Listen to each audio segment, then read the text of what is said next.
Whenever you're ready. You will not get him? Well, we put on the mics on the spot, so the speakers will just Okay. one place. Just give us a cue. Just give us a cue. Yeah, we're ready. Okay. All right. Good afternoon, everybody. We are very grateful. Indeed, we are indebted to our brother, Greg Thomas, who back in the day when we were at high school, we shared some of the same thoughts about value adding in industry. We're engaged in the independence movement, Brother Greggs. I hope that is not something you're going to be ashamed of. I hope that I will not be disclosing any confidential matters by saying that we share a passion for sovereignty, for the ability to master science and technology to build a prosperous country. That was then, and this is now, and we still hold that passion. And so we're highly honored to be here, Greg, with you and the other exemplary workers at DEXIA, the Dominica Export-Import Agency. Without DEXIA, we would not have succeeded in 2008. In 2008, we launched the first edition of Chocolat de la Dominique. Chocolat de la Dominique owes its genesis to the life of Alberta Christian, who was born at Cocoa Center in 1929 in the Layou Valley, where her father was a foreman. And her coming together with British Army World War II veteran Wendell Christian, who was the soil conservation officer in the Layou Valley. I mentioned this morning on the show that my father worked under Chief Forestry Officer Bora, and he took bamboo plants all the way from Malaysia, and they seeded the Layou Valley because they realized that there was soil instability. And once that project ended in the early 50s, it did not continue, and we know what the results of that ended up being. But what does that have to do with cocoa and Chocolat de la Dominique? It has to do with legacy, it has to do with continuity. So it is not by accident that we have brothers like the director of the Caribbean Agricultural Network, or a great leader, my former student, Errol Emmanuel over here on the left. A round of applause to Errol Emmanuel for making all of this possible, brothers and sisters. Very short space of time, along with, of course, our director here of DEXIA, Brother Greg Thomas. Over to my right, which also has a lot to do with Chocolat de la Dominique, is Dr. Caleb Nindo of the University of Maryland, Eastern Shore. Welcome him to Dominica Shores, brothers and sisters. Dr. Nindo,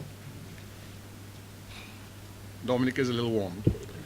Global warming is a little warmer than I remember it. But a food scientist at the University of Maryland, Eastern Shore, and we're happy to know that on Tuesday morning, Dr. Nindo, Tuesday morning, yes. Yeah.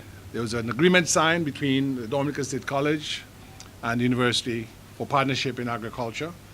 And Dr. Nindo is here with another esteemed colleague from the University of Maryland, Eastern Shore, Dr. Dhruti Patel-Davis. Dr. Davis, welcome her to Dominica as well.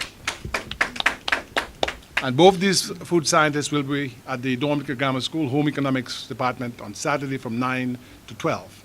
And what are they going to be engaged in? They're going to be engaged in best practices, the application of the scientific method in food preservation, value adding to agricultural products, which is reflected in Chocolat de la Dominique. In 2008, we came out with milk chocolate. We did about 6 runs, all pilot, all successful.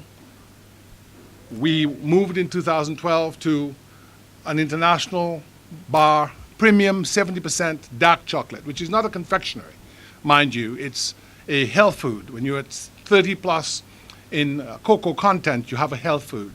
Anti-Alzheimer's, good memory health, good heart health, anti-free radicals, anti-carcinogenic. And so it has great health benefits. And by partnerships with SPAGnVOLA, Eric Reed, Chris Reed, who were here last year, in the heights of Battley with the help of DEXIA, again, we were able to harvest bean, mostly from the north, fermented that bean with the direction of Eric Reed and Chris Reed at Battley, and we were able to produce the bar. Dominica's cocoa is high value, and Dominica's cocoa is fine flavored. But we would not have realized that without the direction, again, of people like Theodore Williams. Let's give a round of applause to Sister Theo, who's here with us, who with Sam did the logistics with the team from DEXIA going around getting the cocoa. And cocoa picks up the notes where it's planted, and that has to do with soil science. And we're pleased to have one of the leaders of the Caribbean Agricultural Network with us, our brother, Dr. Davidson Lloyd, who just got his PhD in soil science from Cranfield University, UK. Let's welcome Brother Davidson Lloyd. So really what the network is, and I see over here some esteemed brothers like Dr. Ian Lambert and my good brother there, the chemical engineer, head of the Bureau of Standards, Dr. Steve John. I don't want to expose Dr. John, but in 1978 when we were children, we went to Cuba. And when we came back from Cuba, the 11th World Festival of Youth and Students, we were all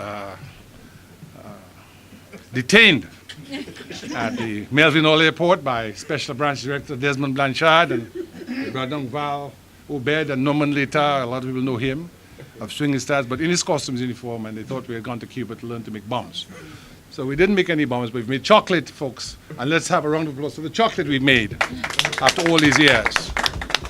And so, sometimes we have to inject a degree of jocularity so we can keep ourselves rooted.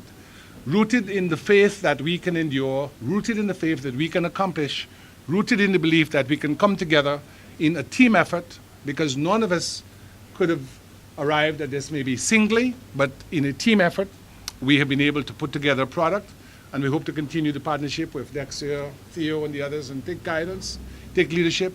It's not a 100-yard dash, brothers and sisters. Ladies and gentlemen, it's a marathon.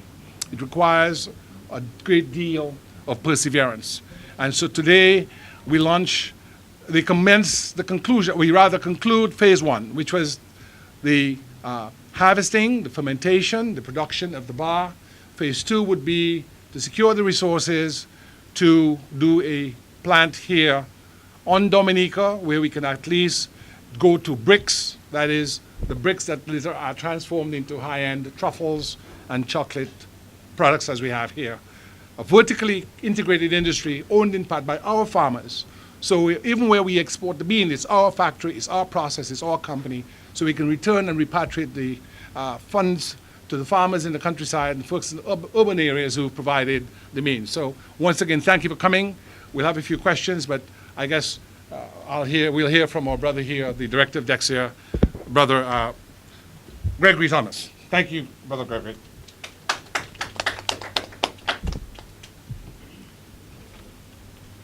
All right, thank you. I think to be formalized, Mr. Christian, but I've said Gibu. But for me, I think we have not really mentioned the main purpose where we are here. But for me, it's a great honor to be associated with what is happening this afternoon. And this is not the first time, this is the second time around, because the first time it was in 2008 when we launched Chocolat de la Dominique at the Roseau Market. And this was a milk chocolate.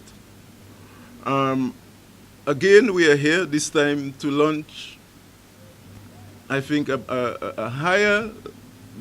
branded product. I think what I can see before me is quite an improvement from where we were with Chocolat de la Dominique, the milk chocolate, to this new product that will be launched this afternoon. But let me just give a little background in terms of our own involvement at DEXIA. I think sometime in 2008, and sometimes when we mention years, we may probably think that we should have been more advanced than where we are today. Sometime in 2008, we began that process to stimulate the production of cocoa in Dominica. And we were responding to a request from a Belgian firm at the time, and they were telling us that they wanted a container load of dry cocoa beans so that they could do basically what Can has done to produce a chocolate bar. And we began the process by trying to find out what it is that we have in terms of the quantities, volumes of cocoa beans in Dominica. Our first year, we had quite a bit of challenge because, a lot of the cocoa fields were abandoned, and the plan was to rehabilitate at least 100 acres of cocoa. We did not succeed in getting the 20,000 pounds of beans, dried beans, because there's also a conversion between wet and dry. So I think to get wet, to get dry, we probably needed about 66,000 pounds of wet beans. So that was a challenge, and it is still a challenge today that I cannot even tell you today that we have the capacity that we can do 66,000 pounds of wet beans converted, let's say 20,000 pounds of dried beans. So that's the challenge that we have had in terms of being consistent with the volumes that we are looking for to be able to sustain industry. But notwithstanding, we have ourselves partnered with a number of agencies and institutions. In 2009, we were very fortunate to be part of a program, a CDE, Caribbean Center for Development of Enterprise, where they provided assistance to about, I think there was about 8 Caribbean countries. And the project was really looking at what they call the fine flavored cocoa, because Dominica was, in fact, we were not even included on the list of on that project. There were about 7 countries that they were targeting: Jamaica, Haiti, St. Lucia, Grenada, the traditional ones. And we made a case that Dominica be included as part of this project. And Dominica was included, and we benefited from a lot of training. I mean, Theodora Williams, she's the expert. I mean, I'm not sure if there is anybody in Dominica who has more knowledge than Theodora on cocoa.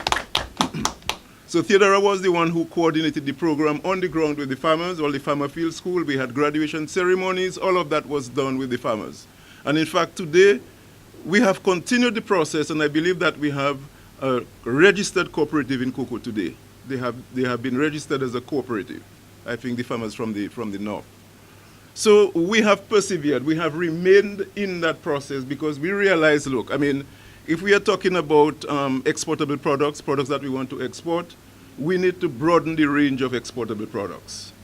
And in the national export strategy that we developed, that DEXIA spearheaded, we identified cocoa as one of the crops. So we are building on what it is that we identified earlier in 2008, 2009. And it's a real pleasure to see that we have that that branded product. Because when I spoke to Mr. Christian and I asked him, I mean, where do you intend to sell those products? And he told me, well, to the international market. So I told him, well, Dominica is also international market. So there is an issue about the positioning of the product. Because of the type of product that we have, the branded product, I think it makes sense to position it to the higher end. But I am saying, even in Dominica, we are part of the higher end because we have outlets, I mean, that we can use to distribute that product also. Because many times persons come to Dominica and they're looking for things. I mean, what it is that I can take as part of Dominica to go with. And I think the chocolate lends itself very well to that.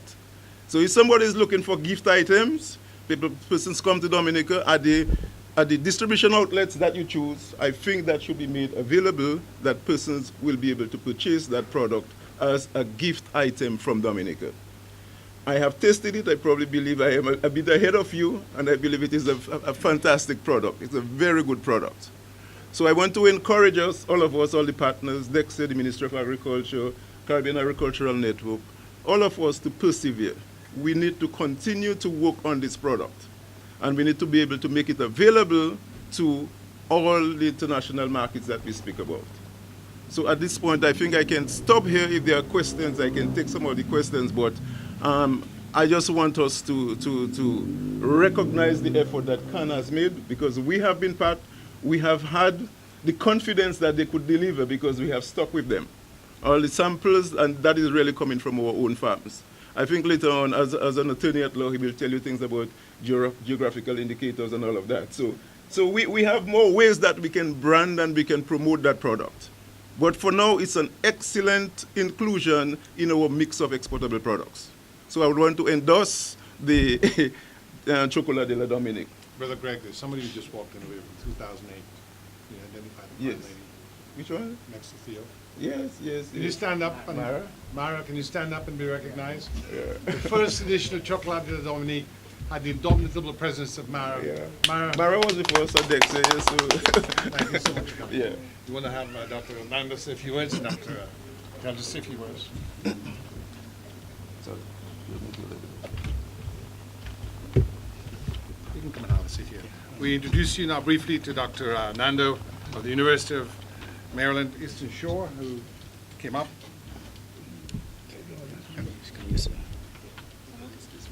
That's fine. Just come closely so you don't have to move again. Just say a few words on. Right. Thank you very much, Gabriel, for inviting us to this very auspicious occasion. This is indeed, for me personally, a very important event and an experience that I think I will remember for a long time. I grew up in Kenya, and to see a product like this makes me think about what my profession as a food scientist. I do food processing, food engineering. That's what I teach and research in those areas. So when I see a product being moved to a point where you have it like this, it is an amazing work. And I would like really to commend all the teams that have worked to see this come to fruition at this particular stage. The things that I know best, which I can speak to, include just heat processing. If to be able to get the chocolate to a point that it will have the right quality, it can keep for an extended period of time, the right kind of ingredients that have to go in there to make it what it is. I know the science is critical, very critical. And that brings me to what I would like to mention here, that's why we are here in Dominica. We arrived yesterday from the University of Maryland Eastern Shore, and we are partnering with the University of the West Indies, the open campus over here, and the Dominica State College. We just, as Gabriel mentioned, we just signed a memorandum of understanding to be able to move the ball forward in terms of having a product, just a raw product to a processed product that you can take to the market. And I would say at this point that indeed we are coming in not to start anything. You have already done things that are amazing to be able to put these products to this particular level. So we would like to partner with these institutions here in Dominica to be able to process the fruits, the vegetables that go to waste. I have particular interest in cocoa, mango. We are going to be talking about mango on Saturday, and some of the fruits that are really native to this particular country. So we really appreciate being part of this today, because from a food science perspective, I know what it takes. And my colleague Dhruti is in the nutritional aspects and how to be able to process them in the kitchen. We truly know what it takes to bring a product like this to the table. So I really appreciate the opportunity to see this launch today. Thank you.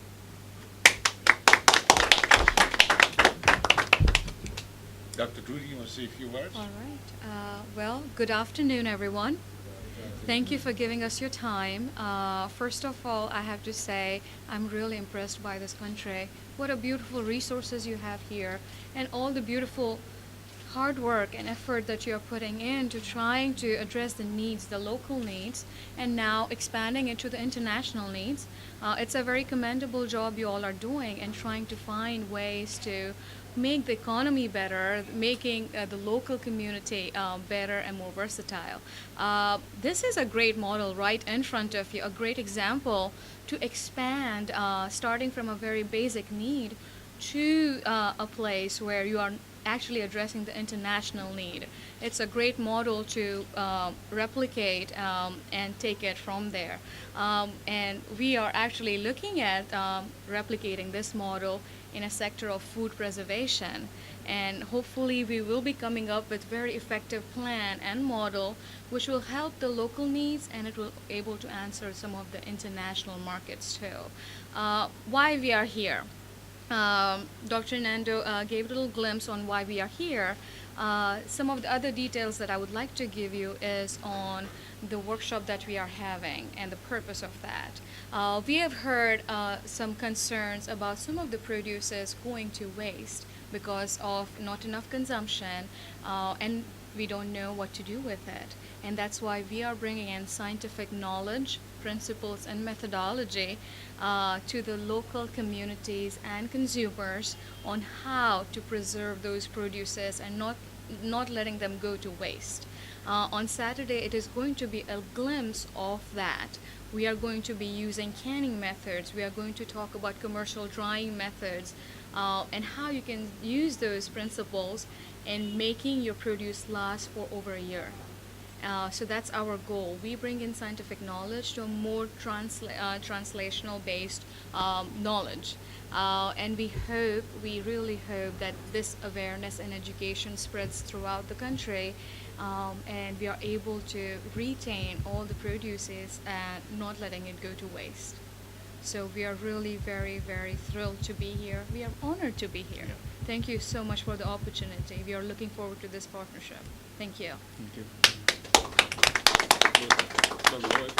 And again, as I said, and I just want to recognize the doctor farmer, Dr. Irvin Pascal, otherwise known as IP. Thank you for being here, taking time with me, patience. But that's what we have to do. We have to have our young people appreciate that agriculture offers a great career opportunity, and that agriculture ought not to be looked at as simply for people who are not educated, backbreaking work. We need to have folk understand it's an opportunity to live a great life and to add to the prosperity of our nation. We also want to recognize one of our great teachers who taught me in the first form in the grammar school. I wouldn't call her the right honorable, she's more than that. Sister Natalie Charles. Let's give her a round of applause for being a trendsetter. She's been in the forefront for a very long time. So we are saying that this is marathon, it's incremental, and we build upon the successes of others. Sometimes it's daunting, sometimes it may be the case we have to take detours, we have to take a little break, but we have to always keep understanding that we keep the journey of 1,000 miles begins with the first step, and we keep forging on. At this point in time, without any further ado, I'd call on our brother whose expertise is from where everything springs forth from, the soil scientist, Dr. Davidson, Lloyd. Thank you very much.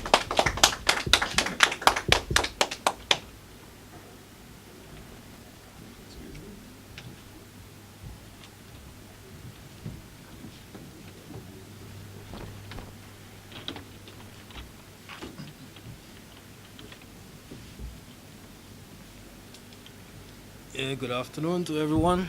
Good afternoon. Yeah, I think this occasion is very important, as everyone said, and the issue of soils with regards to production it's something that we know it's key.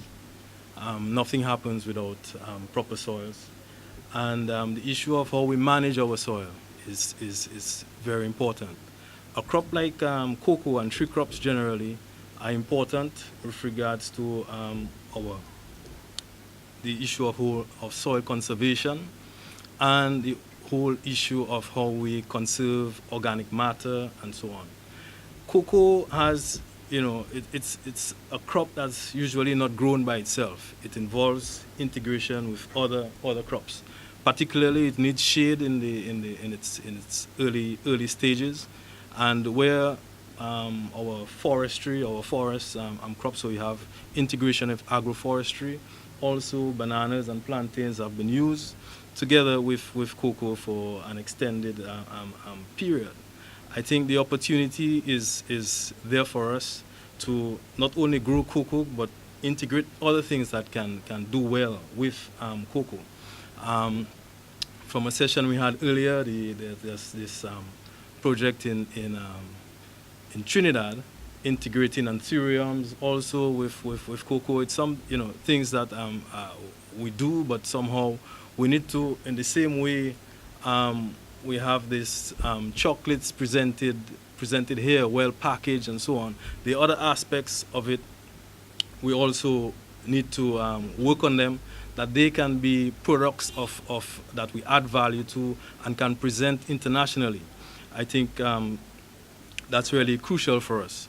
But we saw, if we can remember a few months ago with Tropical Storm Erica, when we see tons of our soils washing down to the sea, we have to, consider those things in what we do, and the whole issue of climate change and how we build a more resilient system. I think our tree crops is going to form a really crucial part of building our resilience, and we have to somehow consider the importance of trees in our environment and in our agricultural system as well, and not just talk about it, but the way we plan and approach things, that all those facets are equally considered in how we move forward. There's a number of other initiatives, although we're on cocoa and so on, but Can is also looking at breadfruit as well, and that's going to be important as a crop. We get to find out a lot more about crops that has been with us traditionally, in terms of their health benefits, other ways that we can package them and present them.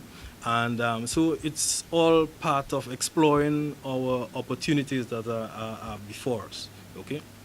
I will stop here for now, but just to highlight again the importance of how we manage our soil systems. It's something that somehow we've lost a lot of our traditional knowledge and approaches, and we've become dependent a lot on the pesticides and the other inputs, fertilizers, and so on. With tree crops, what you find is that tree, the whole cycling of nutrients, that it can actually take care of itself, if we get to understand it a lot better, and how soil systems works, and how we can integrate some of those crops, that we can increase production, have a more sustainable system, and a more resilient system.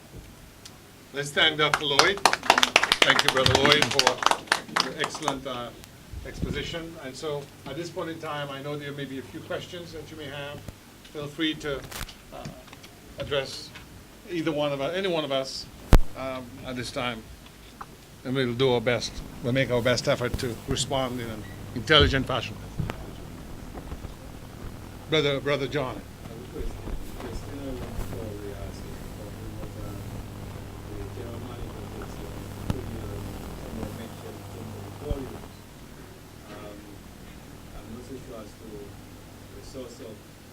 Right now, but the issue that your manager highlighted is something that we need to really bear in mind, because one of the problems facing in the agricultural sector is raw material.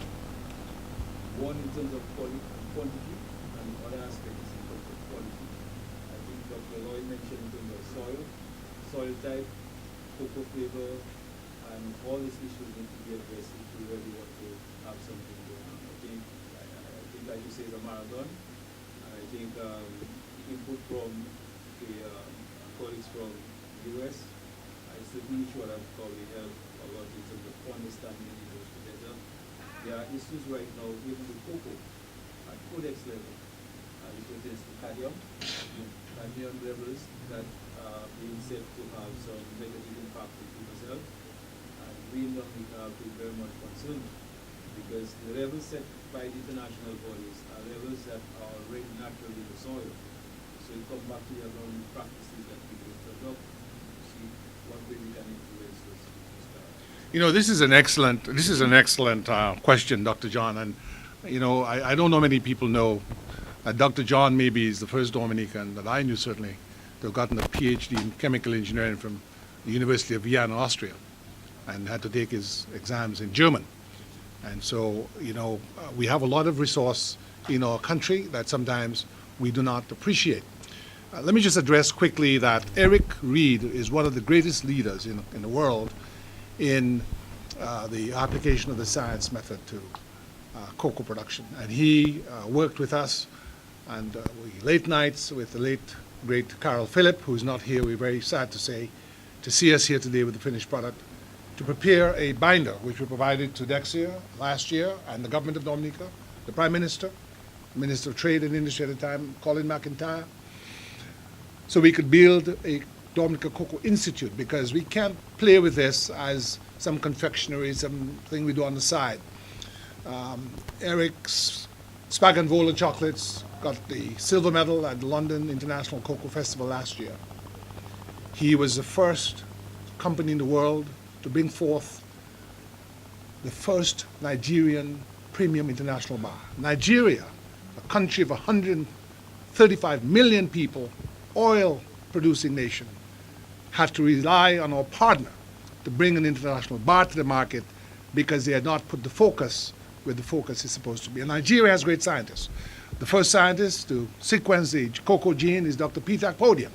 Dr. Peter Akpodian is joined with us and is part of the proposal we made to the government of Dominica, so we can have a genetic analysis of the fine flavored chocolate we have. So this is not going to be done on a superficial level, but on a very systematic, scientific basis, where we drill down to the core metrics so that we can extrapolate from that issues having to do with cadmium levels and the rest of it. I want to just conclude in responding to your question, Dr.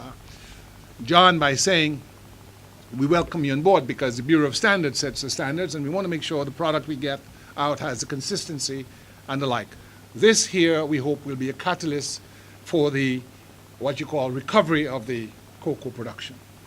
A lot of the cocoa trees are very resilient, and they are actually on the bush. If we can get back, Theo maybe knows better than I do, the amount of cocoa we have that's really laying, essentially, Theo, abandoned? Can I use the word? Abandoned? But if we can set up regular purchases, the cooperative can get going, we can do the scientific partnerships, then we can have the sustainability, the regularity, and then we can have the supply, because we won't want to build a plant that's a white elephant in that it has much too much capacity for the supply that's available. So we have to, it's a fine balancing act, it's a nuancing, and that's the process we're in. Thank you. Mr. Robin? Okay, yes, I want to say that I really appreciate and I welcome the folks from the University of Maryland. And that's Brother John Robin of Benjo Seamos. Yeah, Mustn't be afraid to say Benjo Seamos. Let's give him a round of applause, because that's value adding. I also want to welcome, say that I appreciate the brilliant effort of Gabriel Christian. I think he's a mover and shaker for Dominica. I think one of the things I want to ask is, as you approach this, based on what you have articulated, is the holistic approach you mentioned, not only for the cocoa but for the other agro-processes. I think what we need is to, I think there was an audit done by USA sometime about 2 years ago, and it basically mapped the various agro-processing countries in America. What we have, the capability, I think one of the things that's really needed is a technical assessment of what, into what the technology, into what the qualification of the managers and so on. Because I think right now more than ever, Dominica needs a revolution in agro-processing. I think agro-processing is the only area that's going to allow the economy of Dominica to be revitalized. The evidence of the history has shown that we can pursue raw material in its raw form, but with what is for agro-processing. And I'm saying, having conducted an audit, I think we need to identify 10 major agro-processing concerns, and we need to work with them instead of going to reinvent the wheel, trying to new ideas. What we have observed is that in Dominica, we have had a lot of efforts on startups, but the folks who have really made it and have come to your level now, you need the investment. The system does not provide the support for it. So my concern is not reaching here, but how do we take ideas that are here? Let us take 10 of them, let us revitalize Dominica. And 10 years from now, 5 years from now, you'll see that Dominica will be a completely different country. Thank you, John. Thank you, Brother John. Thank you for all the work you've done and continue to do, sir. Thank you. I think Dr. Pascal had a question, but he didn't raise his hand quite yet. Just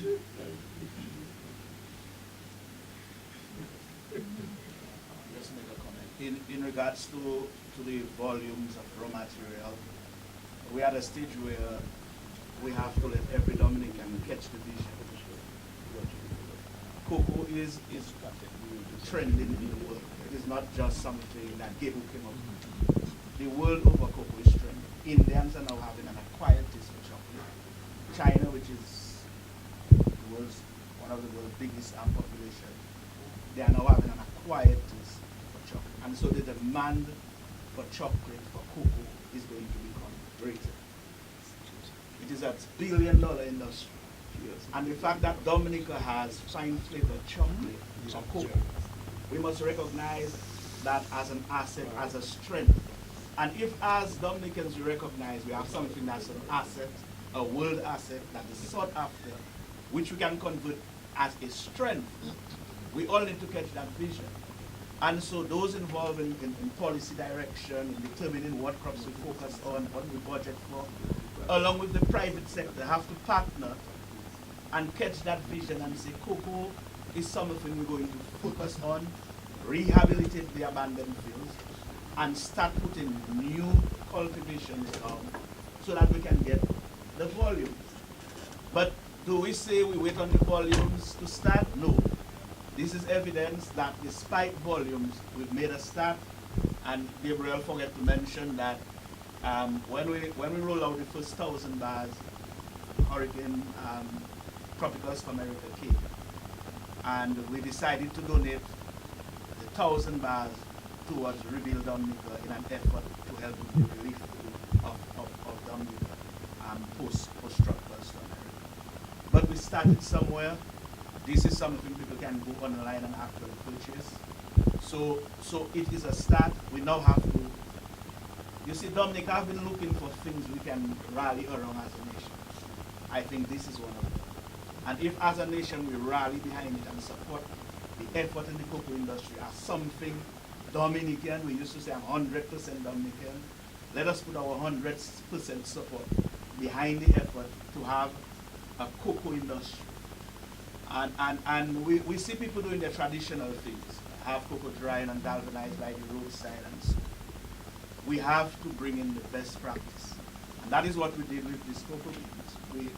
We employed the best practice. It was tired, it was different, we had to build our own sweat boxes. But at the end we got a product that is world class. I drank the chocolate tea in Eric's outlet in Gainesville. And it is the first time that I drank a chocolate tea that is so fine. There's absolutely no bitterness. And it has to do with the processing. So I'm somebody who strongly believes in systems and processes.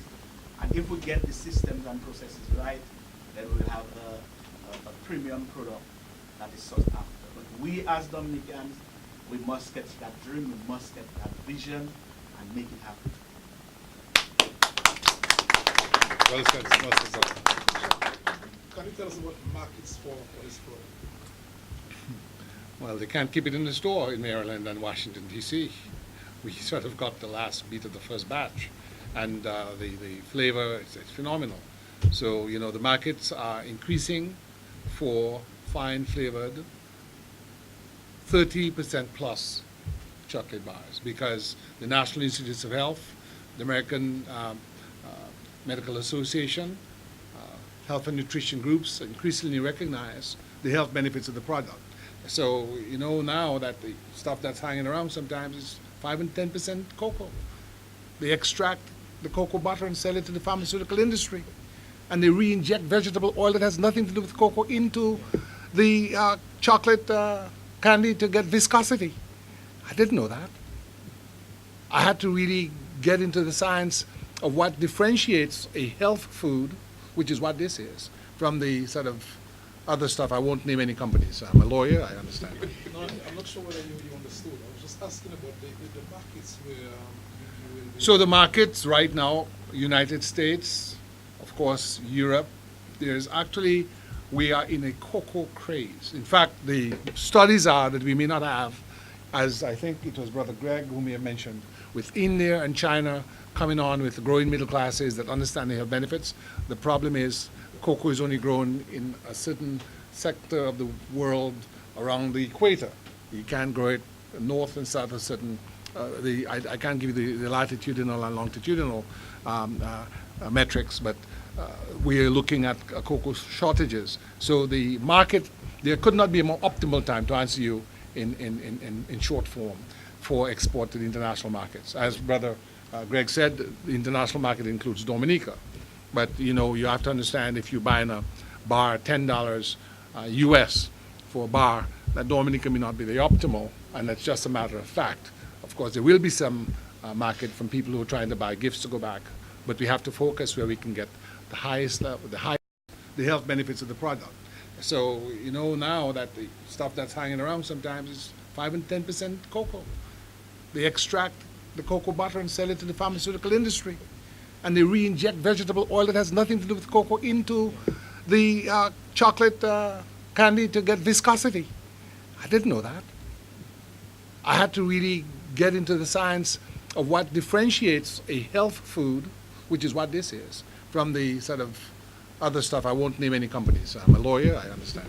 No, I'm not sure whether you understood. I was just asking about the markets where you will be. So the markets right now, United States, of course, Europe, there's actually, we are in a cocoa craze. In fact, the studies are that we may not have, as I think it was Brother Greg who may have mentioned, with India and China coming on with the growing middle classes that understand the health benefits. The problem is cocoa is only grown in a certain sector of the world around the equator. You can't grow it north and south of certain, I can't give you the latitudinal and longitudinal metrics, but we are looking at cocoa shortages. So the market, there could not be a more optimal time to answer you in short form for export to the international markets. As Brother Greg said, the international market includes Dominica. But you know, you have to understand, if you're buying a bar $10 US for a bar, that Dominica may not be the optimal, and that's just a matter of fact. Of course, there will be some market from people who are trying to buy gifts to go back, but we have to focus where we can get the highest level, the highest return for the product. And so it's going to be high-end, high value, because we can't do mass market. When you talk about Nigeria doing 250,000 tons rather, and Cote d'Ivoire and Ghana, you know we're going against volume. Our approach has to be, or business model rather, has to be high-end, high volume, fine flavor. Like Bordeaux, the wine in Bordeaux has its own cachet and signature because of the soil quality. Brother Lloyd, I got to get good marks from the professor. He says yes. And Dominica has that unique, you know, and the islands associated with that unique soil quality and ambiance.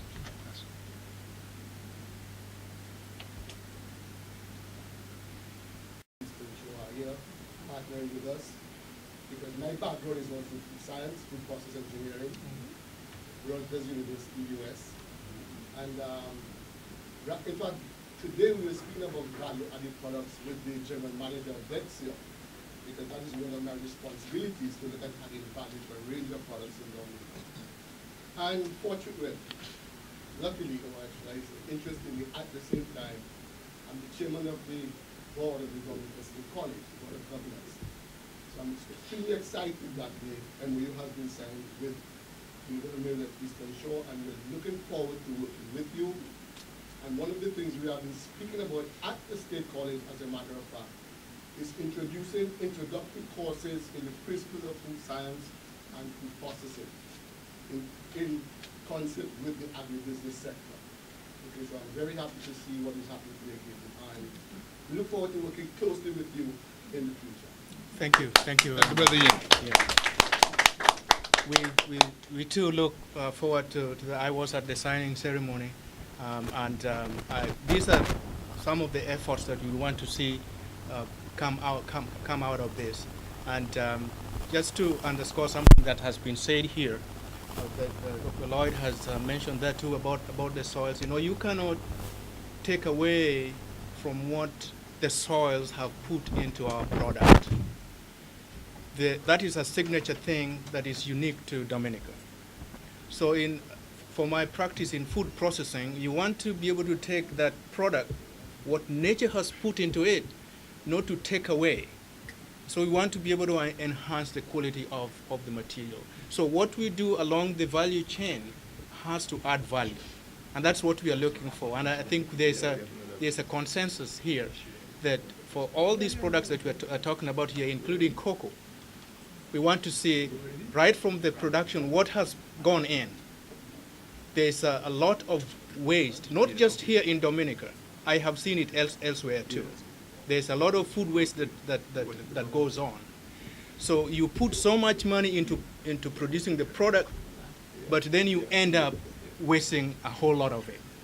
So I really appreciate what to be able to talk to value-added processing.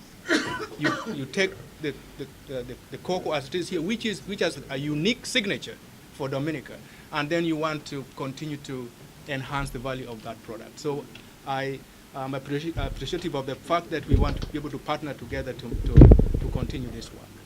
Thank you. Thank you. Round of applause for. At this time, we'd like to call Mara worked indefatigably to make the launch come through, and we're a little late in coming back, but I hope you won't give us any merit. But we're here, and we wanted to express sincere appreciation and gratitude for your great work. I mean, when we were in the Rosa Market, people had never had chocolate made from local cocoa and by your own people, and that was a great self-confidence building measure, not for us but for the whole country. As with self-confidence, we can do great things. So again, thank you very much for your great work. And we make this on behalf of the partnership between the Caribbean Agricultural Network, DEXIA, of course, and SPAGnVOLA, led by Eric Reed, a great brand that we are honored to partner with. And I'll turn you over to the director of the Caribbean Agricultural Network, Mr. Errol Emmanuel. So in 2015, when we decided to start with the process of sourcing the beans, we turned to Greg's, and Greg turned us over to Theo. And let me say, without her knowledge of the farmers and where the supplies were, we would not have been able to get the supplies. We targeted, I think, 1,600 pounds, and some people told us we would not get it, but with her knowledge and her resource, we were able to get 1,500 pounds. And we were able to work with her. She directed us to Makushri, where we did the sweating and the drying. And so she has been a partner of CAN ever since, and we want to commend her. I wish I had the influence to give her an increase in pay, but we just want to express our thanks to Theo and to give this chocolate bar as a symbol of CAN Dominica, our appreciation for assistance.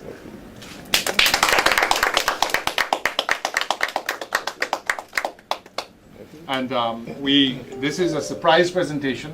The two people who are going to get it are not aware that they're going to get it, but it's Sister Nats and Brother Robin, who have both been very, very prominent in food processing and value adding. We can step up here and receive a bar from the CAN Dominica, SPAGnVOLA partnership. Sister Nats to my left, Brother John. And everybody here will be able to taste. Sister Mara is going to go ahead and pass along the platter so you can all appreciate the fine flavor. Ladies first, Brother John? Okay, so I'll call upon our brother here, Davidson, Lloyd, our science director, to do the presentation to Sister Nats.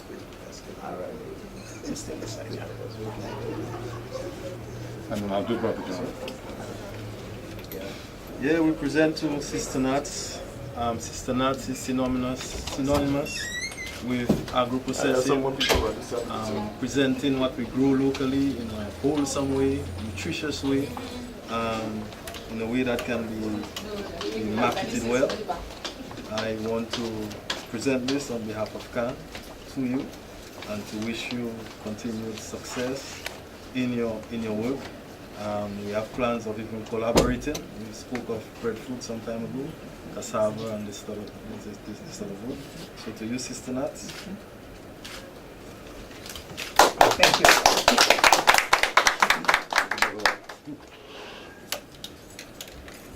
Thank you, Sister Nats. So, how many years ago we brought Brother Robin to Washington, and I was so proud of all the products on display. The organizers of the food fair from the Caribbean said the most export-ready product was Dominica's Benjo CMOS. A round of applause for Brother Robin. So proud of him. And all you've said today, I say ditto to that. We agree, and we'll work together hand in hand, as Brother Bob said, and to further this generation in efforts. And we want to encourage you. So the DEXIA, Caribbean Agricultural Network, CAN partnership with SPAGnVOLA, we're privileged to present you with this token of our appreciation for your efforts in agro industry, and let's work together and continue to encourage each other. I'll say quickly before I leave, I lived close to the Windsor Park when I was a little child. And when guys would play in the soccer, guys would play what is called a self-game. They take the ball, and they dribble the ball, and then they would lose the ball because they never passed the ball. So by this passing and this encouraging and this holding of hands, I think we can build great things. So thank you, Brother John. A round of applause again for him. God bless you. For us, as we pull this together, but we really believe this is a spiritual opportunity, and we're not in church here. I don't think Greg would mind if we stood and maybe thank the great spirits and the Holy Father or Mother for his dispensation. Would you mind standing? Sorry? Yes, we do.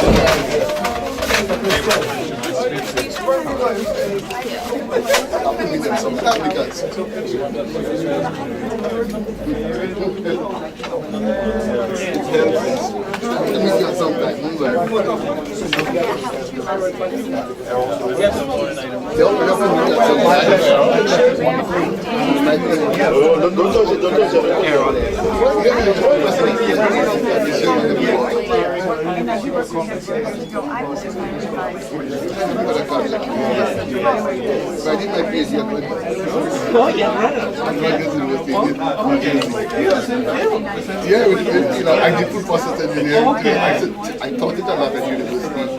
How the West Indies train that. Okay. Process engineering, science. Oh yes, most of those are the things that you. No. Saturdays at the grammar school. Okay. Yeah, we will start at 9 o'clock. So I'm the local director for CAN. We have CAN USA. And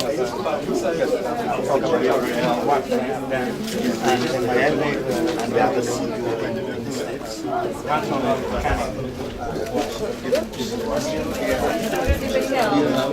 Nice to meet you. My course is just telling me, okay, I studied also studying in English. I did my master's in English. Okay. I've graduated. Where in the Rutgers? Yes, Science, food process engineering.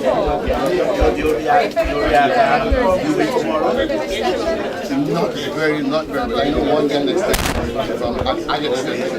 He's African Dominique and Errol.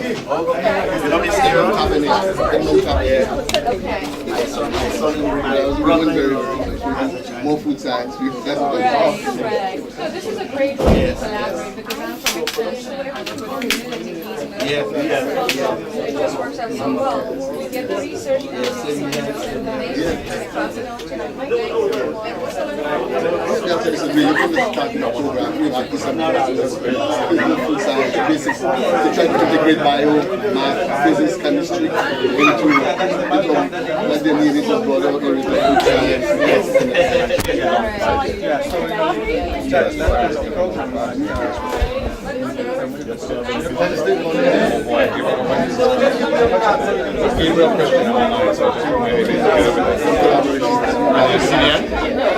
Gabriel Christian, anyway, nice to have you as well. Yes. And are you the Charles? Is there any way you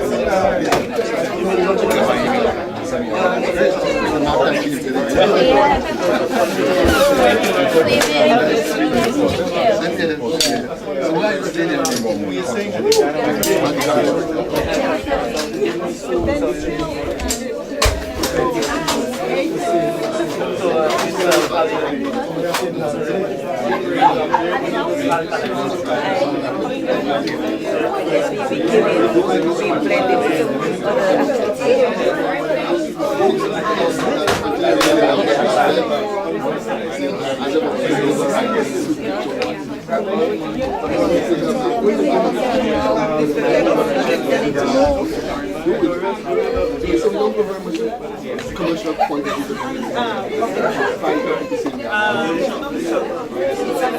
Hi, Gabriel Christian. Well,